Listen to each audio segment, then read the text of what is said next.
नमस्कार साथियों, news click के डेली राउंडअप में हम आपका स्वागत करते हैं। सबसे पहले आज की प्रमुख खबरें। बीते 24 घंटे में कोरोना के सबसे अधिक 13,586 नए मामले दर्ज। प्रधानमंत्री के गोद लिए गांव की रिपोर्टिंग करने के लिए स्क्रॉल की पत्रकार सुप्रिया शर्मा पर एफआईआर दर्ज। अप्रैल के बाद से मनरेगा में 2 करोड़ आवेदकों को नहीं मिला काम। तो सबसे पहले खबर की शुरुआत करते हैं कोरोना के अपडेट से। स्वास्थ्य मंत्रालय के आंकड़ों के मुताबिक बीते 24 घंटे में फिर से रिकॉर्ड यानी अभी तक के सबसे अधिक 13,586 नए मामले सामने आए हैं। 336 मरीजों की मौत हो चुकी है और 10,386 मरीजों को ठीक किया जा चुका है। देश भर में अब कोरोना वायरस से संक्रमित मरीजों की कुल संख्या 3,80,532 हो गई है, जिसमें से 53.80% यानी कि 2,04,711 मरीजों को ठीक किया जा चुका है। कोरोना संक्रमण की वजह से अभी तक कुल 12,573 मरीजों की मौत हो चुकी है। इसी के साथ कुल सक्रिय मामलों की संख्या यानी एक्टिव केसेस की संख्या यानी वो लोग जो अस्पतालों में कहीं ना कहीं किसी स्तर पर कोरोना का इलाज करवा रहे हैं, उनकी संख्या बढ़कर 1,63,248 हो गई है। Indian council of medical research के मुताबिक जारी आंकड़ों के अनुसार अभी तक कुल 64,26,627 सैंपल की जांच की गई है, जिसमें से 1,76,959 सैंपल की जांच बीते 24 घंटे में हुई है। जैसे कि एक कमजोर इंसान अपनी आलोचना सह नहीं पाता, वैसे ही एक कमजोर सरकार अपनी आलोचनाओं से दूर भागती है। मोदी सरकार को गोदी मीडिया चाहे जितना भी मजबूत क्यों न बताए, लेकिन हकीकत यह है कि मोदी सरकार उतनी ही कमजोर है। मोदी सरकार के दौर में पत्रकारों पर जिस तरह सरकारी हमले किए जा रहे हैं, वो मोदी सरकार की कमजोरी की सबसे बड़ी निशानी है। पत्रकारों को परेशान करने की लंबी फहरिस्त है। ताजा मामला न्यूज वेबसाइट scroll.in की कार्यकारी संपादक सुप्रिया शर्मा का है। लॉकडाउन के दौरान प्रधानमंत्री नरेंद्र मोदी के गोद लिए गांव डोमरी की स्थिति पर रिपोर्ट करने पर उत्तर प्रदेश पुलिस ने वरिष्ठ पत्रकार सुप्रिया शर्मा के खिलाफ एफआईआर दर्ज की है। बता दें कि उत्तर प्रदेश में पिछले दिनों फतेहपुर जिले के पत्रकार अजय भदौरिया पर स्थानीय प्रशासन ने एफआईआर दर्ज करा दी थी। उन्होंने सामुदायिक रसोई घर बंद होने पर अपनी रिपोर्ट लिखी थी। साथ ही एक अन्य पत्रकार विवेक मिश्रा ने स्थानीय गौशालाओं में लगातार मर रही गायों से जुड़ी एक रिपोर्ट की थी। उन पर भी मामला दर्ज किया गया। इसके खिलाफ जिले के तमाम पत्रकारों ने 7 जून को जल सत्याग्रह शुरू कर दिया था। इससे पहले मिर्जापुर के पत्रकार पवन जायसवाल पर मिड डे मील की हकीकत दिखाने पर भी एफआईआर दर्ज हो चुकी है। मीडिया में आई खबरों के मुताबिक ये एफआईआर 13 जून को वाराणसी के रामपुर पुलिस स्टेशन में दर्ज हुई है। पुलिस के मुताबिक सुप्रिया शर्मा के खिलाफ वाराणसी के डोमरी गांव की रहने वाली माला देवी ने शिकायत दर्ज करवाई है। माला देवी का आरोप है कि शर्मा ने उनकी पहचान और बयानों को बदलकर प्रस्तुत किया है। स्क्रॉल की सहयोगी वेबसाइट सत्याग्रह के मुताबिक सुप्रिया शर्मा ने प्रधानमंत्री नरेंद्र मोदी के संसदीय क्षेत्र वाराणसी पर कोरोना वायरस और उससे निपटने के लिए केंद्र सरकार द्वारा लगाए गए लॉकडाउन के प्रभाव से जुड़ी रिपोर्टों की एक सीरीज की थी। इसमें उन्होंने सांसद ग्राम योजना के तहत प्रधानमंत्री द्वारा गोद लिए गए डोमरी गांव की निवासी माला देवी का भी इंटरव्यू लिया था। इस बातचीत में माला देवी ने बताया था कि वे लोगों के घरों में काम करती हैं, यानी कि डोमेस्टिक वर्कर की तरह काम करती हैं, और राशन कार्ड न होने की वजह से उन्हें लॉकडाउन के दौरान भोजन जुटाने में बड़ी दिक्कतों का सामना करना पड़ा। सत्याग्रह के मुताबिक हालांकि इसके उलट पुलिस को जो शिकायत मिली है, उसके मुताबिक माला देवी का कहना है कि वे घरेलू कामगार नहीं हैं, बल्कि वाराणसी नगर निगम में आउटसोर्सिंग सफाई कर्मचारी हैं। इस एफआईआर में माला देवी के हवाले से यह भी लिखा गया है कि लॉकडाउन के दौरान उन्हें या उनके परिवार में किसी को भी खाने पीने की दिक्कतों का सामना नहीं करना पड़ा। लेकिन सुप्रिया शर्मा ने अपनी रिपोर्ट में उनके और उनके बच्चों के भूखे रहने की बात कहकर उनके गरीबी और जाति का मजाक बनाया है। इस मामले में पुलिस ने सुप्रिया शर्मा के खिलाफ अनुसूचित जाति जनजाति अत्याचारण निवारण अधिनियम यानी कि SC/ST एक्ट के 1989 के तहत किसी की भी मानहानि करने से जुड़ी IPC की धारा 501 और किसी महामारी को फैलाने में बरती गई लापरवाही से जुड़ी IPC की धारा 269 के तहत मामला दर्ज किया है। इस पर स्क्रॉल ने अपना पक्ष रखते हुए कहा है कि आर्टिकल में हूबहू वही रिपोर्ट किया गया है जिस पर बात हुई थी। स्क्रॉल इस आर्टिकल के साथ खड़ा है। कमजोर लोगों के आवाज को उठाने वाली स्वतंत्र पत्रकारिता को डराने और बंद करने के लिए ऐसे तरीके अपनाए जा रहे हैं। कई जगह मीडिया में काम करने वाले पत्रकारों को स्वतंत्र तरीके पे लिखने नहीं दिया जाता है। जो लिखते हैं उन्हें काम से बाहर निकाल दिया जाता है।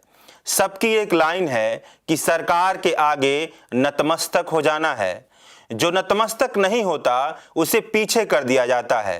एक पत्रकार मामूली कमाई पर अपना गुजारा करता है। अगर कमजोरों की बात रखने के लिए उसे सरकारी पचड़ों में फंसा दिया जाएगा तो सोचिए उसके पेशे का क्या होगा। वह कैसे पत्रकारिता कर पाएगा, उसकी पत्रकारिता कैसी होगी, जनवादी होगी या जनविरोधी होगी।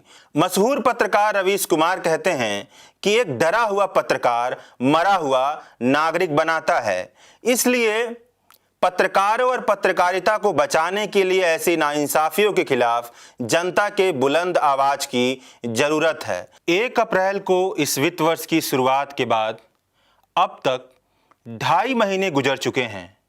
इस दौरान महात्मा गांधी ग्रामीण रोजगार गारंटी योजना में करीब 7 करोड़ 30 लाख लोगों ने आवेदन किया है, यानी काम की मांग की है। इस योजना में 40,000 करोड़ रुपए के अतिरिक्त प्रावधान के बावजूद योजना का लाभ लेने वालों के लिए जो मांग उठ रही है वह पूरा नहीं हो पा रही है। आधिकारिक आंकड़ों से पता चलता है कि अप्रैल से अब तक करीब 2 करोड़ लोगों को काम देने से इनकार कर दिया गया है। काम की मांग करने वालों के कुल आंकड़ों का यह 28% हिस्सा है। रोज अपडेट होने वाला यह आंकड़ा ग्रामीण विकास मंत्रालय द्वारा इसी काम के लिए बने वेबसाइट पर देखा जा सकता है। हर साल मांग और दिए गए काम के बीच का अंतर बरकरार रहता है।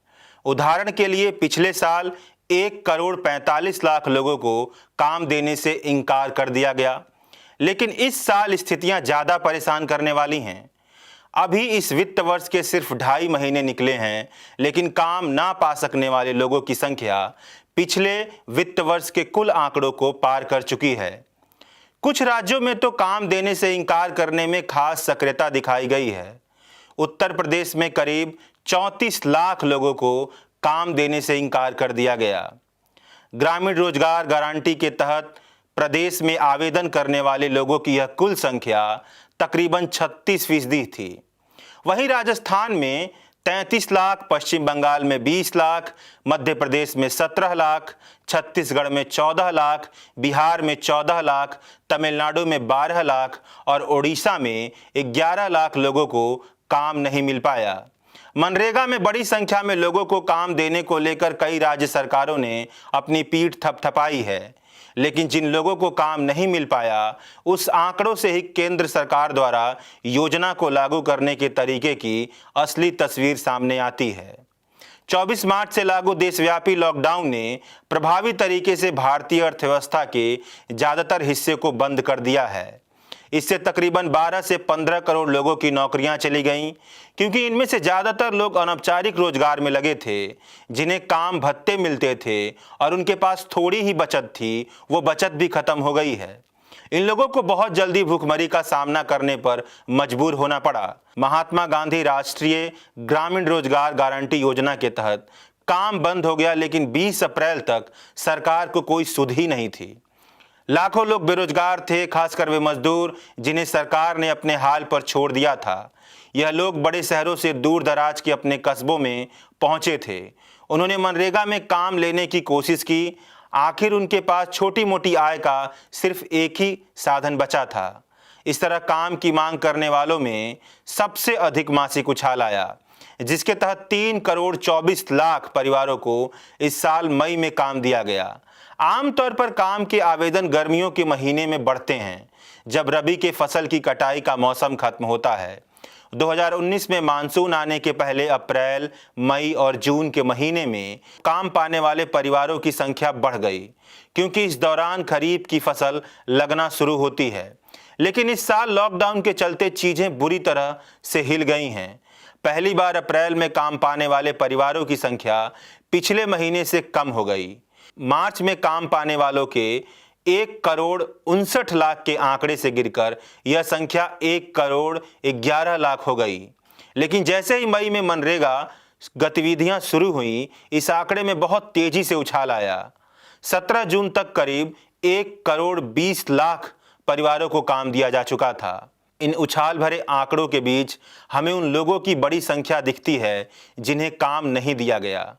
इसकी वजह राज्यों सरकारों को पर्याप्त फंड न मिलना, उनके तंत्र का इतनी बड़ी संख्या में लोगों को संभाल पाने की अक्षमता, या फिर लोगों को काम की जरूरत पर गंभीर ध्यान न देना है। लेकिन लाखों लोगों की एकमात्र आजीविका के साधन को नजरअंदाज करना उनसे धोखेबाजी है, वह भी ऐसे वक्त में जब नौकरियां पैदा किए जाने की दूसरी नीतियां बुरी तरीके से असफल हो रही हैं।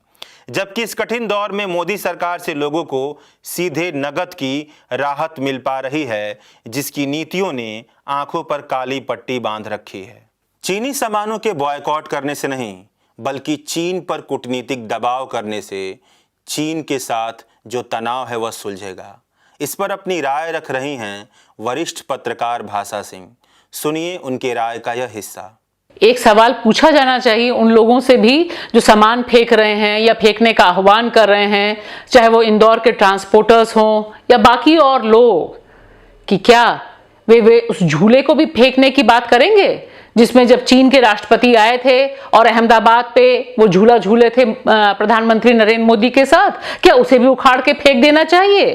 क्या ये तरीका होता है एक घनघोर डिप्लोमेटिक क्राइसिस से निपटने का, या ये महज एक झुंझुना है तमाम लोगों के हाथ में जो पकड़ा दिया गया है कि नफरत करनी है और इस बहाने कुछ ना कुछ हमें करके दिखाना है? यह बहुत खतरनाक संकेत है, क्योंकि इससे हमें गंभीर राष्ट्र के तौर पर और खास तौर से जो सरहद पे हमारे जवान खड़े हुए हैं, जो जान गंवा रहे हैं, उनके प्रति जरा भी चिंतित नहीं होते। हम उनके लिए कुछ भी सोच नहीं पाते, क्योंकि हमें लगता है कि हम यहां टीवी फेंककर, मोबाइल फेंककर या टीवी न्यूज चैनलों पर इस तरह की बहस करके वहां पे युद्धोन्माद फैलाकर युद्ध जीत लेंगे। यह समझना इस समय बहुत जरूरी है कि जिस तरह से स्थितियां बिगड़ रही हैं, ये सारे उपकरण इसमें काम नहीं आएंगे। हमें जरूरत है शांति की, जरूरत है अपने सैनिकों की रक्षा करने की और रक्षा करने के लिए निगोशिएट करने की और अपने हकों को सही ढंग से सही परिप्रेक्ष्य में रखने की, जो इस समय तक एक मिसिंग फैक्ट है। हमारा सवाल बहुत सीधा सीधा है कि सरहद पे जो लोग मारे जा रहे हैं, वे क्यों मारे जा रहे हैं? क्या इस टकराव से बचा जा सकता है? बचा जाना चाहिए था। सही समय राजनीतिक इंटरवेंशन होना चाहिए था, जिसमें भारत चूका। और अगर हम चूक गए हैं तो क्या अब हम वहां से कुछ सबक सीखेंगे? लेकिन सबक तो हम तब सीखेंगे जब हम मानेंगे कि कहीं कोई गलती हुई। ऐसा माहौल हमें दिखाई नहीं दे रहा। और जहां तक युद्धोन्माद की बात है, इससे क्या भारत को फायदा होगा? भारत क्या, चीन को इससे फायदा होगा। और चीन ने जिस तरह से तेजी से चारों तरफ से शिकंजा कसा है, उससे हम कैसे निपट पाएंगे? निश्चित तौर पे यह इस समय का सबसे बड़ा राजनीतिक सवाल है और देश हित में बात करने वालों को इस समय इस पर फोकस करना बेहद जरूरी है। यह थी आज की हमारी प्रमुख खबरें। हमारी खबरों को और हमारे आर्टिकल को आप न्यूज क्लिक के वेबसाइट, फेसबुक और ट्विटर अकाउंट से फॉलो कर सकते हैं और पढ़ सकते हैं। हमारी वीडियो को आप न्यूज क्लिक के यूट्यूब चैनल पर देख सकते हैं। शुक्रिया, आप देखते रहिए न्यूज़ क्लिक।